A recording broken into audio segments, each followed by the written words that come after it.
આજે હું જે સૂત્ર હતું ભરોસાની ભાજપ, ખરેખર ભરોસાની ભાજપ નથી. લોકોને આજે અમે જો ભરોસા રાખી અને ભાજપમાં ગયા કે મારી સોખરા જિલ્લા પંચાયતનો વિકાસ થાય, પણ વિકાસના નામે આ ભાજપ શૂન્ય છે. અને જ્યારે હું કોંગ્રેસમાં 2008થી જોડાયો હતો ત્યારથી મેં લોકોના પ્રશ્નો ઉઠાવ્યા છે, દરેક આંદોલન કરે છે.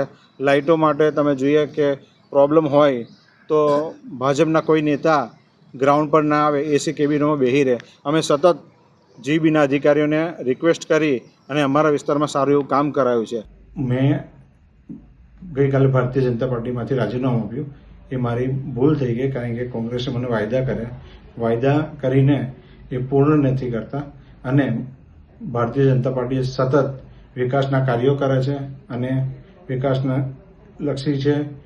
ટ્રિપલ એન્જિનની સરકાર છે અને ભારતીય જનતા પાર્ટી હર હંમેશ નાનામાં નાના કાર્યકર્તાનું ચિંતા કરતી હોય છે.